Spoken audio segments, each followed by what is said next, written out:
మా ఆకలి బాధను మేము తెలియచేసుకోవటానికి అని చెప్పి నేను విజయవాడ వెళ్తే అక్కడ విజయవాడలో మేము తెల్లవారుజామున అందరం కూడా నిద్రల మీద ఉండగా మొత్తం చుట్టూ లైట్లన్నీ తీసేసి చీకటిలో ఆడపిల్లల్ని అట్లా చెంగులు పట్టుకుని జుట్టు పట్టుకుని లాగేసేసి అరెస్టులు చేసేసి వ్యాన్లు ఎక్కిచ్చేసి ఓ దూర ప్రాంతాలకు తీసుకెళ్ళిపోయి దౌర్జన్యంగా ఎంత దూరం తిప్పారంటే అంత దూరం తిప్పుకుంటూ అందరినీ అరెస్టులు చేశారు.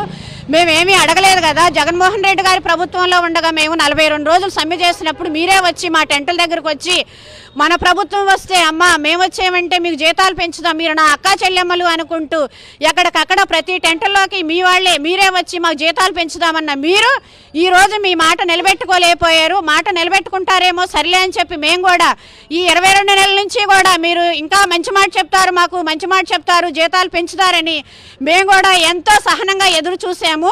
ఇంకా మాకు కూడా ఆ సహనం లేదు. మీరు వెంటనే మేము అడిగిన మా కనీస వేతనం 26,000 మీరు ఇస్తారన్న మాట ప్రకారం మాకు కనీస వేతనం ఇవ్వాలని చెప్పి మేము కోరుకుంటున్నాము. అట్లాగే ఒకవేళ ఆడపిల్లలే అరెస్టులు చేస్తే భయపడిపోతారనుకుంటున్నారేమో, మేము కూడా అలా భయపడే వాళ్ళమైతే కాము. ఆ భయం అనేది మీరు గోషామాల్లో మమ్మల్ని అరెస్టులు చేసి గుర్రాలతో తొక్కించినాడే మేము భయపడలేదు. ఈవేళ కూడా ఒకవేళ తీసుకొస్తారేమో తీసుకురండి, గుర్రాలతో తొక్కిస్తారో లేకపోతే వ్యానుల కింద పెట్టి తొక్కిస్తారో, మీరు ఎంతమందిని చెప్పి మీరు అరెస్టులు చేసి ఎంతమందిని ఇచ్చేస్తారో చేయండి.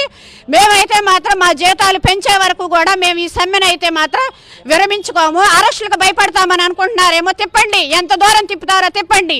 మీరు తిప్పినంతసేపు తిప్పి ఎక్కడైతే దింపుతారో మేము అక్కడే మేము మా సమ్మె నిరసన తెలియజేస్తామని చెప్పి ముఖ్యమంత్రి గారికి మేము తెలియచేసుకుంటున్నాం.